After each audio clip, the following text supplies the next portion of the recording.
first day pa lang daw, parang ilang oras lang ang tulog, walang jet lag, scream agad, parang kay Savero. Di ba, kinuwento yan na podcast sa channel ni Wolf, by the way, onto Ryota and Brusco. Tsaka imagine mo, lilinyahan ka ng Onyx na ang tagal kasama ni Kelra, by the way. Lilinyahan ka na kasing galing, maybe even better. Yan. Oh. Di ba? Parang hindi naman daw nawala si Kelra sa kung paano maglaro etong si Savero. Pero tignan natin kung paano babawi dito ang Omega. Meron lang ako sanang huling Ano yan? banat. Sige. Yung nauna kasi Savage. Ito, Maniac. Maniac. Nag-maniac. Maniac. Definitely yun yung isa sa pinaka-highlight ngayong regular season sa palag na to ni Savero. Yeah. Yes. Yan. Tsaka nga yung mga banat niya rin talaga. Iba rin bumanat din. Si Savero, no? Alam mo yung mga bitaw, hindi lang sa game.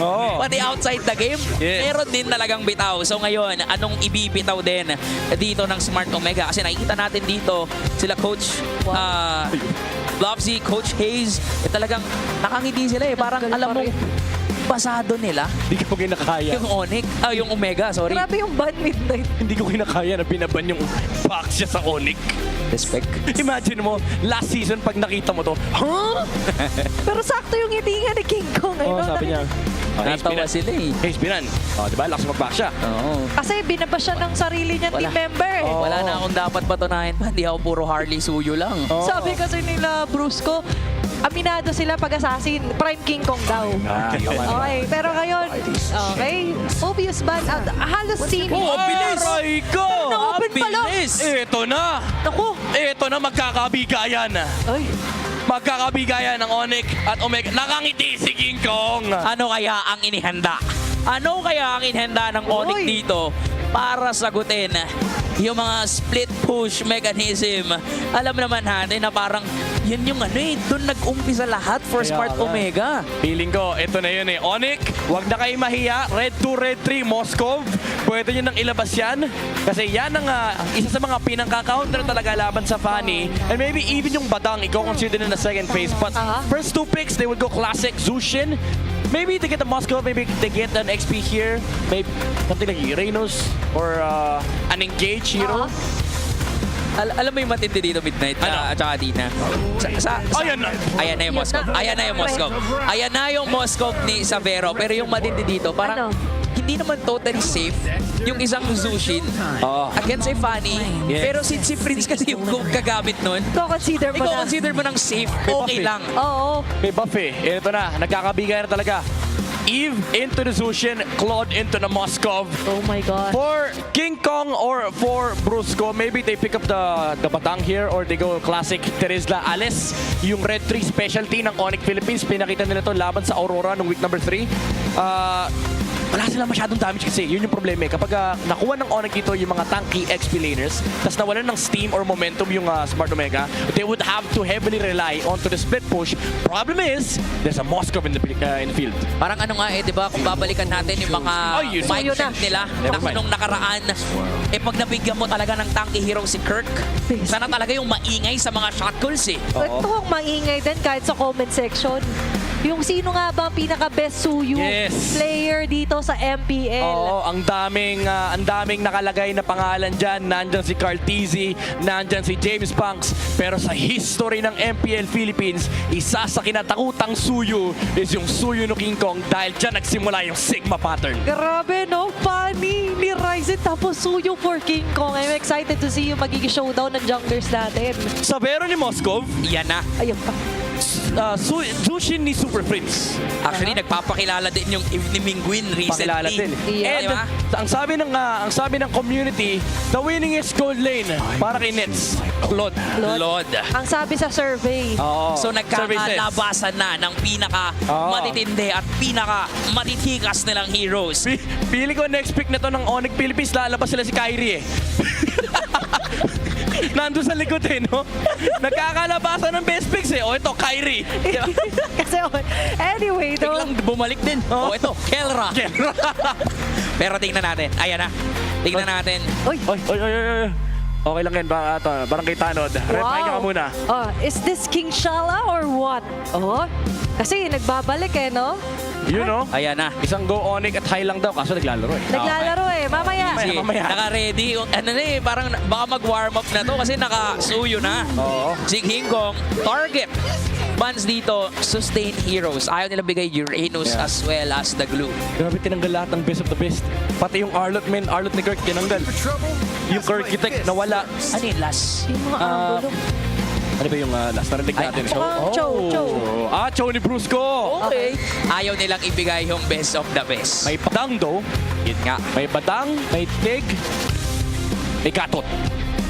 Actually, yung kalit nga, tinitingnan ko kung pwede pa ba siya eh. Pwede. Partner with a Sushin, di ba? Parang maganda Parang rin kasi talaga. Yes. masakit sila. So, Yes. for a Khalid to bypass all roads, ang bilis dahil expanding river pa. Yeah. I think mag-fit pa rin kay Brusco. Pero kailangan yata nila dito ng crowd controls. Yeah, I mean, may crowd control naman yung Khalid. The way you force this Khalid into this composition is you play a lot faster. Oh. Pero pinili nila yung safer route, kabayo. Ay, Combo. Pare, naalala ko. MPL Philippines Season 14, we've seen the same composition from Onyx Philippines. Nilabas nila to nung playoffs, yung kanilang combo na tinawag ng mga tao na medyo napakadaya, yung Sushin Hylos. Totoo, ibang klase naman kasi talaga yung napoprovide niyan. And kung usapang crowd control din, merong pang kaltok. So, ready silang makipagsabayan sa pagronda. Pero nandito yung Alice ni James plus the Grok of Perxiva. So, sustain, crowd control, nandito rin. Pero para sa last hero, Kirk. anong maganda para dito? Kirk. Wala nang... Pwede ka magpakita ng bago. I mean, tempting ang Sora at Lapu-Lapu. Pakito. Pakito. Pakito, please. Pasok na ngayon. Olus. Pakito. Olus X. Tyrot. Lahat ibinulong na, pero it's up to Kirk pa Benedetta. rin. Pati si Chico interesado. Oo nga. Ano kaya? Dinignan ng maigi ni Chico. Sabi niya, boss, ano yung pick mo dyan? Huwag kang maglalapo. Okay, kasi kanina, si James ang nag-hilda. Ayaw XP. magpatalo. Sabi niya, pre, best of the best. Pinakitaan ako ng mga big game, James. Oo, papakitahan ko din ng Kirkitek. Hilda, last pick. Anong thoughts mo dito sa dalawang comps natin midnight? Masaya na ako doon sa 9 picks eh. Kaso yung ikasampu, para ako nabitin. Parang masarap mag game 3 eh. Baka rin kasi nire-reserve. Dahil secured na nga ang playoff spot para sa Onyx. Yeah. Pero yun yung matindi, no? Secured na yung playoff spots ng dalawang to. Pero alam mong ayaw nilang magpatalo sa isa't isa. Hindi talaga. Labanan ng pride. Oo. And sa pagpasok pa lang, pahaangasan talaga eh. Ang nakikita ko sa dito sa Hilda pick, it does make sense na kaya niyang i-block yung Claude, kaya niyang i-block yung Hilda. Yung Hilda. Yung Eve, mabibigyan niya ng vision yung Grok. Pero pagdating sa mid-game, let's say makakuha ng konting tempo dito yung Smart Omega, ang laki ng downside na meron kang Hilda kasi sisip-sipan ka lang ng Alice and then you're also a sitting duck against the Grok if mataba yung Fanny ni Ryzen. Yup. Pwede mag-backfire kung sakali naging last Hilda pick for Onyx. Exactly. Pero tignan natin kung gagana ba yan kasi 1-0 pabor sa Super Fam. Ngayon, yung manifestations ng Omega, nakita na natin dinadagdagan ni Netsky nung drafting natin kanina. Magiging enough ba yun o talagang makokontra yun ng Super Fam? Kasi pinag-usapan na natin dito yung strength ng kanilang compositions na para bang bigaya na best of the best. So, we can also expect na magiging split push-centric, segue-centric din Yeah. tong game na to. Yeah, medyo macro ang focus siguro ng Smart Omega, especially in the first few minutes of the game kasi medyo disruptive yung Suyu, Hilda, Zushin, Hylos na pwede silang hanap-hanapin, especially if wala sa pwesto yung Fanny. Surprisingly, Onyx didn't do their typical rotation. Hindi sila gumawa ng orange gambit. Oo. Kasi medyo medyo nakakatakot din pasukin yung Fanny sa totoo lang eh. Totoo. Kaya kanina sumilip din si Ryzen, di ba? In-ensure niya muna. Ayun na! Pero ngayon na-ensure na nila ang first blood. On to Ay! Ko, pero may sagot agad si King Kong. Good for the Surge. So Sever as well. Kinasa. Mighty swing here for Perxiva. Inawat. 1-1 agad. First minute mark pa lang ng game number 2. Sabay punta dun sa orange gambit. Ayan na. Oo, sabi niya, dinelay ko lang naman eh. Ito, Sigma pattern, malala oh. Oh, 'di ba? Kakasabi lang mahirap magsalita ng tapos. Yes. Exactly. At nakita natin dito, mahirap kalaban yung Fanny, Ayan na. pero mahirap din kapag ready yung Ayan kalaban na mo, talaga. itutuloy ng Super Fam. Yung pag-responde rin sa ibang parte ng mapa and even dun sa code din, nakakita tayo ng 1v1 and literal na Super Fam gusto nilang iparamdam sila ang may control sa laban na ito. Yeah, surprisingly, Omega, na medyo nababawasan naman nila yung damage na pwedeng i-deal ng Onyx in terms of economy and resources. Pero ang hirap pa rin talaga pigilin nitong classing movement from Onyx Philippines, yung Sigma pattern na sobrang amplified ng pressure sa may middle lane. Okay. Pero ito may sasalubong. Kontipinetsky, wala na kasing ultimate. Kaya given na talaga na makukuha yung kill. Kung sakaling hindi si Kirk, yung SOD pang tatapos sa kanya. From bottom lane to top lane, ganoon katindi si Kirk sa game na to. Sabi niya, hindi lang Sigma pattern rin. Yung Kirky Tech, gawin natin Kirky Trip. From Ibang XP klase. to gold lane. Oo, pumapalag din si Ryzen though. Eh, ang tanging goal lang noon ay para mapatay si Netsky. Ayan Di ba? na. Tapos kung hindi nga mapatay, naka-ready pa yung Spear of Destruction. Again, ganoon ka-connected ang Onyx. Pero mga lalaban dito, ang Omega. Grabe, walang katakot-takot si Prince ha. Even the flicker wasn't exhausted. Si James pabandang huli yung namatay. That was their chance Oh to my delay. goodness. The orange buff dito kay Ryzen. Napapaligiran, binalibag pa si Perxiva. Kahit nandyan yung parisukat, ilalatag yung RWM. Hindi Ryzen! na makuha ng trade dito sila Ryzen. But hindi talaga tapos dahil si Super Prince ang magiging kapaleta. At sa kabilang banda naman, it's going to be King Kong on to Mingwin. Tinry naman nilang ilaban, pero mukhang papalag pa rin ng Smart Omega. Brusco ay may iwan man. Netsky Stern, pero Law and Order ay kinasanay na Brusco. Awat na muna for Smart Omega. Tuloy ang pagiging gigil ng dalawang kupunan natin sa isa't isa. Pero for Onyx, grabe, yung mga ganoong maliliit na play, pang-outplay malalay. Yeah, nakuha ni Ryzen kahit paano yung small green camp. So makakabawi siya sa resources. Kaso alam ng Onyx ngayon, wala kang retry, wala kang purple buff. So they're just gonna be annoying in front of this purple buff. Pero nakita natin yung sequence na yon for Onyx Philippines. Again, they just like playing together as a family, pressuring with each other. Ang ganda ng layering ng kanilang mga skills. But Omega has done a fantastic job of just making sure na hindi ganun kalaki yung nawawala sa kanila when it comes to jungle resources as well as trading. Kapag tinignan mo yung lead ng Onyx, sa lahat na nangyari, 1.7k lang yung lamang nila. Nakabili na rin ng Skypiercer dito si King Kong. Merong Turtle, Onyx definitely could be the one taking this turtle. Pero mukhang ang gagawin din ng Omega magsasama-sama din sila. Maliban na lang kay Netsky. Oo, kailangan muna nila maghinay-hinay kung sakali. Kasi for Onyx, kasama sa K2V nila yung mga positive trades. At si Kirk ngayon, sinuna taga si Mingwin. K2 will secure the turtle. Habang dito naman si Superfast makikross ban yung Crimson Beacon. Pero of-force din agad doon yung off-cam kill out ng Mingwin. Wala yung square para sa Omega. Pero pumapalag sila Jace. Ensure nga double kill as well. Si Kirk ngayon finding the right angle. Kirk is activated. Bumababad na. Nakita mo. Pero kasama niya naman dito si King Kong. To ensure ang kill. Ay, mapapa-BMA out. One and ankle breaker move here para kay Netsky na makakatakas pa. Grabe naman. Yung sagutan doon ng Omega at Onyx. Outplays after outplays.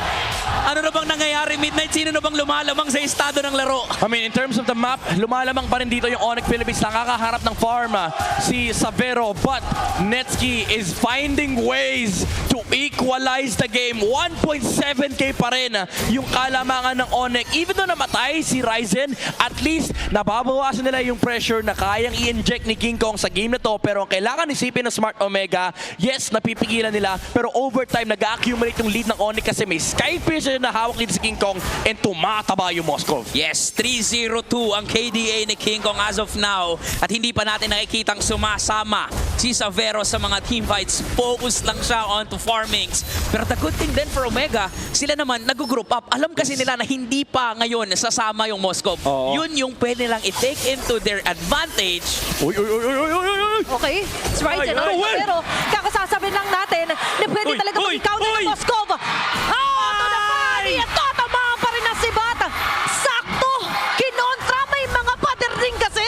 Hindi kumonekta yung isang kable na abutan pa ng mga miyembro ng pamilya ng Onyx. At Oh, ituloy pa yung laban sa gitna. Oh my gosh, what a blood sever! Blood surge, soul sever para dito kay King Kong. Netsky. Pagkababa sa MLBB action na naman para sa Onyx. Netsky with the blazing duet pero inangata. Sapat yung stacks. Kirk with the finishing move. Dalawa na instant ang matatanggal ng Onyx. At mukhang libre rin nila makukuha ang posisyon do sa Turtle. Daming nagkakahabulan dito. Nagsimula lahat dun sa itaas.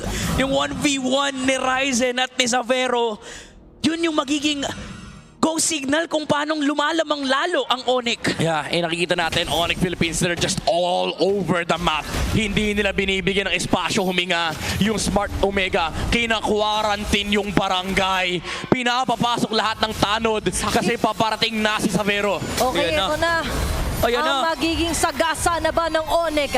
It's still may Kirk pa nga na nag-aabang sa likod. Sobrang init ngayon na nangyayari. Sinasakal ng Onyx paunti-unti. Yung network here para sa Smart Omega. Xavero. Makukuha man ni Ryzen yung kanyang purple buff. But it took too much of an effort para lang ma-secure yun. 10-5 ang kill score. Nakikita natin dito na unti-unting lumalaki ang lead na meron ng Super Fam. Mas malaya silang gumalaw. Kumpara sa nakikita natin galaw dito ng Smart Omega. At pinag-uusapan pa lang natin na Oy, what oy, if oy! sumama Okay, sila yeah. pero ito yung laban. Okay, abutan naman ng Throne of Ruin and immediate answer on to Super Prince. Brusco maipit na rin.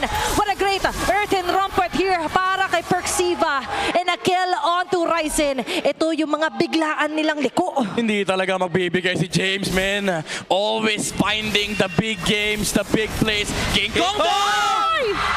Oh my goodness, who would expect a Suyu to just blade search into a pani cable? Sabi ni King Kong, pani main din ako dati. Alam ko na yung mga ganyang galawan, but alam din ng dalawang koponan na pwede silang mag-trade. Prince. Hahabulin dito ng Onyx ang Omega. Tumatakbo na sila Perks, tumatakbo na sila James. Okay. Pero mukhang lalaban din naman. Si Super Prince na naman corner dito na Smart Omega. Palaga, may King Kong sa likod. Sasalubungin sila Perxiva Pero- para makamaganak kaya sinalubong. Pres, saan ka pupunta? Yung mga sibat. May damba na pwede manggaling kay Kirk. Sumusunod sa Agos. James! On their front Oh. line, mapipigilan na slide. Pero si Ryzen ay aabot na rin. Masya-shotdown niya pa si King Kong. Ito na yung gantihan. Ito na yung shotdown kill magagaling kay Netsky. It's 3-man down for Onyx. Si Brusco susunod pa nga yata. Dahil di siya tatantanan. But enough pa rin naman yung disengage. Omega will win the trade. Literal na block by James na naman ang nakikita natin dito. Gustong palakihin ng Onyx yung lead na meron sila pero dahil kay James napipigilan.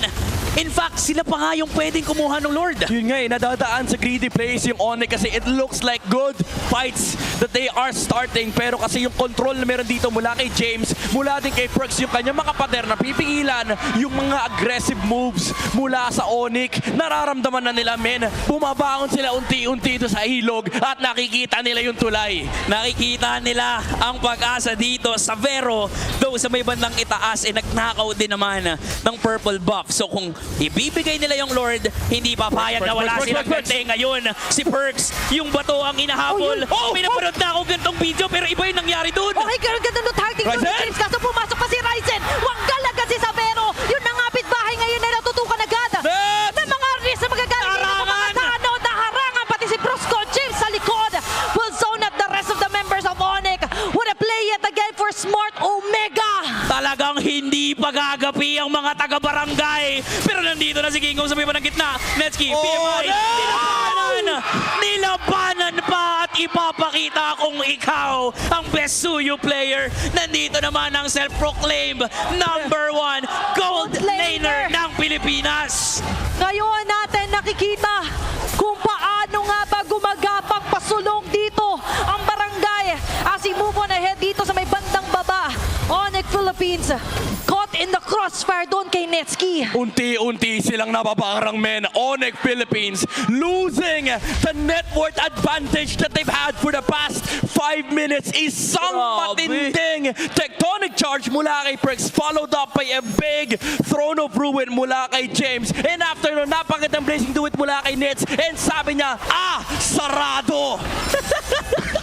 Anong oras bukas? Hindi nila alam kasi hindi na nabuhay pa doon si Brusco at ngayon mukhang ayaw na rin talaga nilang hayaan pang mabuhay kung sino yung kanilang makita and literal na Omega na ngayon ang co-control sa larong ito for Onyx naman nandyan pa rin yung kanilang gold laner nandyan si Xavero na available na yung Trinity item sa kanya.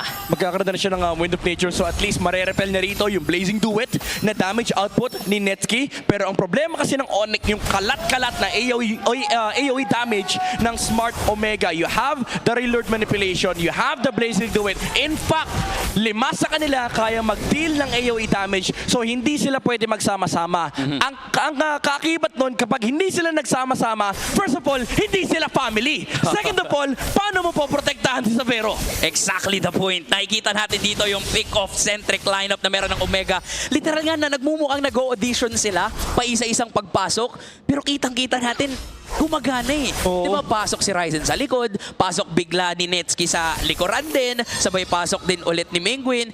Literal, na isa silang nagpapakilala sa Super Fam. Yeah, and nakikilala na nga ito ng Onyx. Kita naman natin yung timeline, nag-swing na lahat ng gold pabalik dito sa Smart Omega. Even si Ryzen at pati na rin si King Kong, nagdikit na yung kanilang mga gold. So in terms of damage output, technically at the same level, itong dalawang heroes na to. But again, there's just this disparity pagdating sa mga team fight between Onyx and Smart Omega kasi ang hirap labanan ng Omega kasi ang dami nilang AoE skills. Ang dami rin nilang pwedeng gawin. Tulad nito na merong Lord. Sinisimulan ng Onyx, pero kampante ang Omega kasi pwede silang mag-segue. Oo, may sign of life na kasi. Pre, may gumagalaw dito sa damo. Ingat ka dyan, pre. Sabi sa'yo, pre, meron talaga. Ay! At kaya, Ay! masasalubong pa. May pathway naman. Hinarangan ni Perk Siva. Sarado na naman! Pre, curfew na po. Hanggang dyan lang muna ang Super Fam. Itutuloy ng Omega ang Lord. Makakasilip ba ang Onyx? Hindi makasilip. Hindi sila makakasilip at makukuha na ng Omega ang Lord si Kirk sa gilid. Okay, may galaw naman dito na gagawin ng Super Sabero, Fam. Sabero! Scooter Sabero Perk Siva focus sa sa goal. pinakagitna. Habang si Sabero naman ay bumasag lang muna ng Torre. It's Onyx playing to their strengths, looking for positive trades despite them not getting the Lord dito sa laban na to. Alam mo, hindi ako naniniwala sa mga signs pero yung nakikita natin dito na 13-13, feeling ko ay nangyayari na. Oo. Yung mga manifestations ni Netsuki. Actually, nag-13-13-13. Oo. Hindi lang natin nakita pero nag-13-13-13 Sa 30 minutes. Hindi naman masama to. Ang ganda kasi ng MLBB dito sa Pilipinas. And ngayon, Yup. tama si Athena, sinabi na niya kanina, sa Onyx, they're just looking to get trades. Kasi hindi nila ma-force yung mga team fight. And now, Smart Omega, they're gonna push into the wave. They have all battle spells. Wala namang magiging trade. James! Magpapakita sa mapa. Nanguna agad si James. Scooby si Savero na makukota sa Throne of Ruin. Bruce Correct. Crosswell dito with the Lord Order. Nagsisurvive pa rin naman dito ang Super Fam. Hindi pa naman duguan ng depensa pero mababasag. Mapuputa sa ang kanilang base. Oy, Trigger oy, face mo pasok! pa. It's going to be Perk Siva kanila. Mahuhuli. Pero nandyan ang tech charge na kukonekta. Onyx, this is engaged na ba? May Kirk Engel na pwedeng tignan. Pero it looks like Smart Omega will just safely disengage muna doon. Alam mo kung bakit hindi nila huli yung bato doon? Bakit? Walang hagdan. Walang hagdan kasi. Oo, walang hagdan.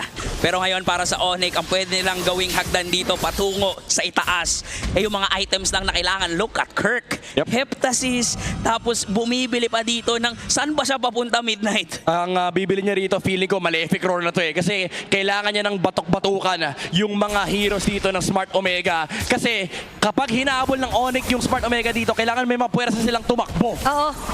Kasi pag dumadapa ka, tendency mo pwede kang madapa. At Yes. sa pagkakadapang yun ay pwede pa rin namang makapitalize yun ng Smart Omega. Yup. Pero sa ngayon nag-iingat. Dahan-dahan din ang lakad nila Kirk sa mapa. Hindi nila gusto na makita yon ng Smart Omega. Ang hirap din kasing maligaw ngayon. Parang pag merong isang opening dito sa map, for sure may susunggab dyan. Yeah, alam mo, baliktad nga yung nangyayari. Kanina, Onyx yung umahabol, yung bato yung nagtatago. Ngayon, yung bato na yung lumalabas. Exactly. Hinahabol yung Onyx Philippines. And ang kailangan i-consider ng dalawang team na to, yung kanilang resources, yung cooldown ng mga battle spells. Sobrang importante ng flicker ni Perks, flicker ni James, flicker ni Super Prince, at flicker ni Savero. Four very important flickers in this match. At sakto yung mga flickers na yun kasabay sa pag-spawn ng Lord.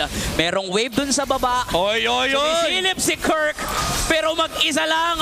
Wala siyang kasamang pamilya. Presa ang katatakbo! Nahuli siya agad doon ng barangay before a Lord take. Bawas ang Super Fam. Naghaharap ng trade yung Onyx ha. Hindi sila masaya na napitas si Kirk. Nasa taas yung Lord. Ayan They're na. playing for the slow push. Pero alam ng barangay. Okay. Yung bato yung umahabol. Okay, Pero ito na. nandito rin ang Onyx. Posible. Makakasalubong ni Brusco dito sila Menguin. Mapapa-flicker out rin naman. Habang sa pinakataas merong Ryzen. May Ryzen way doon. Habang Ryzen. nagkakaroon Ano buhay silang si lahat. Nets? Si Netsuki mabubuhay pa rin. Susunod ni Super Fresh. Pero sapat yata yung mga sibat. Oh, Netsuki! Ryzen sa taas! Habang si Ryzen sa taas ay may sarili pangarap na ginagawa. Ryzen! Nagbayad lang ng Ryzen! enough time. Gusto niya agad tapusin yung laban. And with that,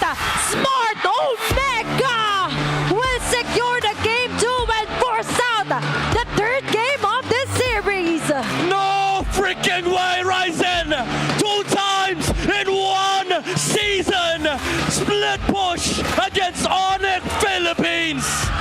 Mukhang gumagana na yung mga manifestations ngayon. Ibang klase ang galaw. Hindi magpapatalo sa isa't isa.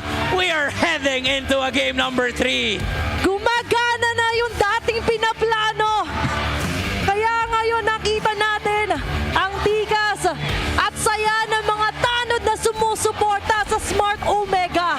Ibang klase tong game na to. Ladies and gentlemen, alam ko yung mga nakikinig dito ay Tagalog fans. Pero let me say it in English. Welcome to the strongest region in MLBB. Pakiklip na yun kasi ibang klase talaga. Yung nakikita natin dito, yung pagbawi ng Smart Omega sa game na to. Kasi nagmukhang kontrolado na ng Onyx, pero again, nakahanap sila ng paraan para makatagos dun sa ilog, para makatagos Oo. dun sa tulay. Sabi sa'yo, naghahanap lang sila ng away. Pag may away, minsan, mendyan yung mga salisi. Oo. Di ba na-activate yung salisi Ryzen? May lumilikod eh. May nanlilikod kasi. And sabi kasi ni Netsky, Ryzen, ito na yung ilog oh. Expanding rivers to eh. Ito na yung pag-ahon natin. Andun na pala. Chance na natin to. Ang daming mga moments sa game na to na mukhang Onyx ay makakabawi, pero pinigilan lang din talaga katulad ng mga heart stop moments na yan. Ito yung pinaka-moment na yun. Si Netsky Oh my nga eh. goodness, Nabuhay nabuhay pa. pa. Diba? Ang daming humabol sa kanya. Yes, namatay siya pero sobrang worth it na nung trade na nangyari doon kasi again, parang you don't give the Ryzen to Fanny. Yes, Class S trade. Ang makikita mo kapag binigay mo ang Ryzen kay Fanny. Ano yan? And ito na. Ayan na! Ito na. Ito na, men. Binuksan na ang pintuan. Hindi ko na kinakaya. Hindi sarado sa barangay. Hindi sarado ang kanilang opportunity para tapusin ang laro na to. MVP performance mula kay Ryzen on the Fanny. Split push malala ang nangyari. And hindi lang yung split push, Ben, yung control ng early game, yung mga counter plays nila, yung aggressive movements ng Smart Omega, hindi sila nagpatinag doon sa King Kong pattern. Yung Sigma pattern, kinontest ng barangay. Lahat ng pinto, backdoor, trapdoor, lahat ng pwedeng buksan ni Ryzen. At pinasok na nga nila eventually yung risky part ng laban natin na akala natin nagiging stagnant na lang. Naghahanap ng positive traits ang Onyx.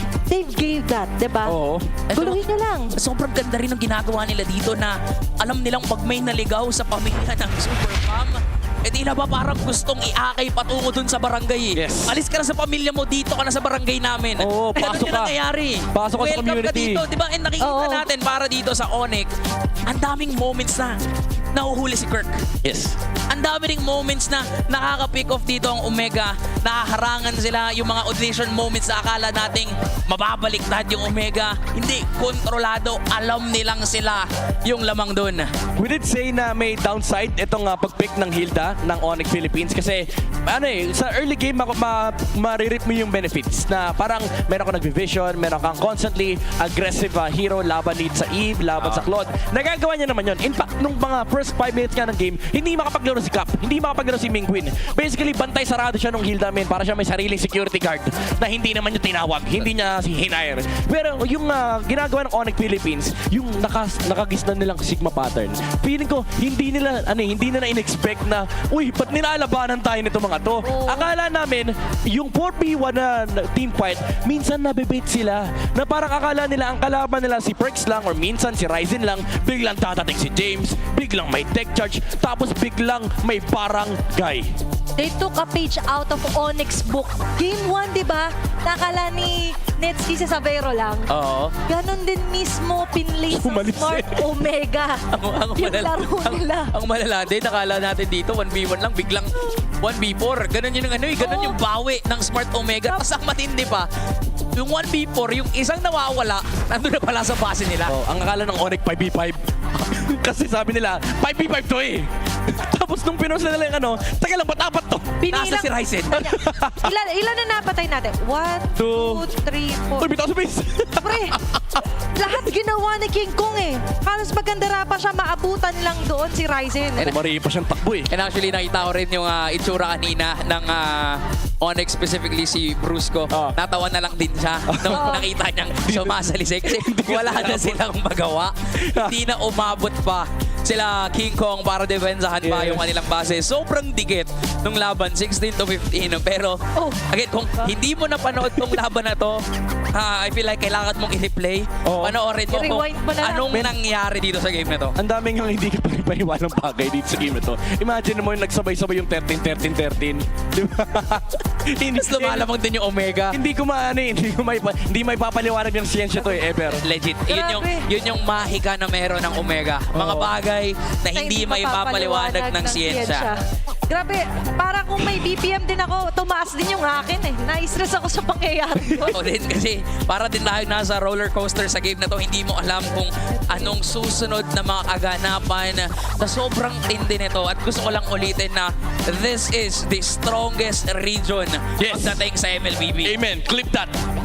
Clip that. Strong. Uulitin ko Bibigyan ko ng chance yung mga Clippers. Okay. Welcome to the strongest region of MLBB in the world. Ay, Clip that. damay nyo na kami sa clip. Oo. Diyan, shoutout sa'yo, Zeke. Ulitin mo para ikaw din. Ulitin mo. Isa pa. Para Oo, may nakaisa isang na ako, clip ka. nakaisa na ako.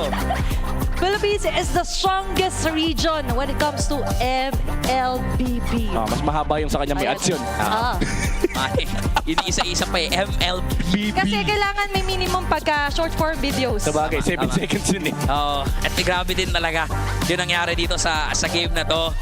Hindi ako makaka-move on sa 16-15 pero ganun Pero katindi. kailangan, pre. Yung nangyari, yun nga eh. Kailangan pa rin natin mag-move on. Ang dami ng matataas yung heart rate dito. Sa sobrang tindi.